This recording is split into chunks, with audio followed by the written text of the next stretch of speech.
আসসালামু আলাইকুম বন্ধুরা, সবাই কেমন আছেন? আশা করি ঝড় বৃষ্টি বাদলে ভালোই আছেন। তো সবাই বাসায় থাকবেন, নিরাপদে থাকবেন। কেউ বাহিরে অপ্রয়োজনীয় বাহিরে যাবেন না। সবাই বাসায় থাকার চেষ্টা করবেন। তো এই তো গ্যাসের কি অবস্থা দেখেন। আজকে খুব দুঃখের সাথে জানানো যাচ্ছে যে আজকে বেলা 2:30 বাজে এখন গ্যাস আসছে, সেই সকালে গেছে। তো একটু গ্যাস আসছে। কত শখ করে মাছ দিয়ে বেগুন দিয়ে রান্না করো, মাছ কিনে রেখেছি, বেগুন কিনেছি ছেলেকে দিয়ে, বেগুনের সাথে আবার আমও কিনে এনেছে। তো এখন 2:30টার বেশি বাজে, এখন আমি মাছ ভাজতেছি। তো বেগুন দিয়ে রান্না করলে দেরি হয়ে যাবে, সেজন্য আমি ভাজা করব আর দু পেঁয়াজের মতো করব আর কি। তো সাথে ডালও আছে, ডালটা আগের দিনের, তো ডালটা আর ফেলবো না, ডালটা এখন কাজে লাগাবো, কারণ ডাল রান্না করতে বেশি সময় লাগে। তো আজকে বৃষ্টির দিন, সিগন্যাল চলতেছে এখন, বাইরে কিন্তু অনেক বাতাস, হালকা বৃষ্টি হচ্ছে। তো এর মধ্যে গ্যাস নেওয়ার কারণটা কি আমি বুঝতে পারি না। কয়েকদিন পর পরই আমাদের সাথে এরকম হয়, গ্যাসটা হঠাৎ করে চলে যায়, রান্না খাওয়ার টাইম শেষ হইলে তারপরে আসে। তো প্রতিদিন তো আর অন্যের বাসাতে রান্না করাও যায় না। আর কিনে যে আনবো, এখন ছেলেকে বাইরে পাঠাতেও ভয় লাগে, যে এই বাতাস, বাইরে বিরিয়ানি আনতে গেলে বিরিয়ানির পোটলা চলে যাবে বাতাসে উড়ে সাগর পাড়ে।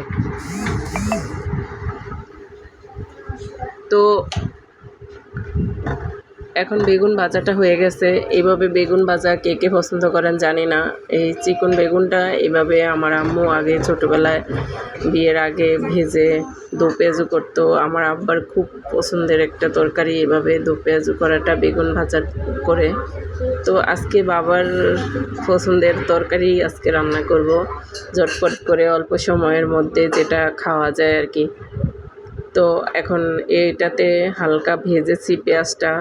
তো আদা, রসুন, মরিচের গুঁড়া, জিরার গুঁড়া, হলুদের গুঁড়া সব কিছু দিয়ে, লবণ দিয়ে নাড়াচাড়া করে এখন আমি মাছ আর বেগুন ভাজাটা দিয়ে দিব। তো এই তো মাছ আর বেগুন ভাজা দিয়ে দিয়েছি। এখন হালকা নাড়াচাড়া করব, কারণ বেশি নাড়াচাড়া করলে আবার ভেঙে যাবে। মাছগুলো আমি মচমচে করে ভেজেছি। তো পাঙ্গাস মাছটা এভাবে খেয়ে দেখবেন, অনেক মজা। তো আমি চাঁদপুরের মেয়ে, আমার সচরাচর দেশি মাছটা খাওয়া হয় না, তাই আমার হাজব্যান্ড অনেক সাগরের মাছ কিনে, ও সাগরের মাছ খায়। আর দেশি স্বাদের জন্য আমি মাঝে মধ্যে পাঙ্গাস মাছটা খাই, আমার ছেলেও খায়, আমার মেয়েও খায়। আমার ছোট ছেলের তো ভীষণ পছন্দ, ওকে মাদ্রাসায় রান্না করে দিতে হয় আমার পাঙ্গাস মাছ। তো ফাঙ্গাস মাছ বলে আম্মু, ফাঙ্গাস মাছটা এত মজা লাগে, ও বেশি একটা খায় না কাটা, সেজন্য। তো দেখেন কি সুন্দর, কি লোভনীয় দেখাচ্ছে তরকারিটা। আমার তো দেখে জাস্ট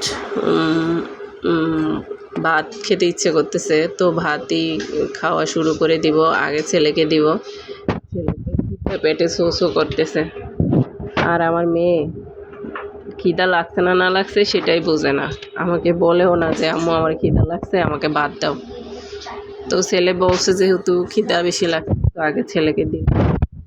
তো যারা বাংলা পছন্দ করেন না, এভাবে একটু একদিন খেয়ে দেখবেন, অনেক মজা, অনেক মজা। আমার ছেলে বলতেছে আম্মু কেমন লাগবে, এখন জিজ্ঞেস করতেছি বাবা কেমন হয়েছে, ও তো বলতেছে আম্মু অনেক টেস্টি হয়েছে, ও চেটে পুটে খেয়েছে ভাতটা।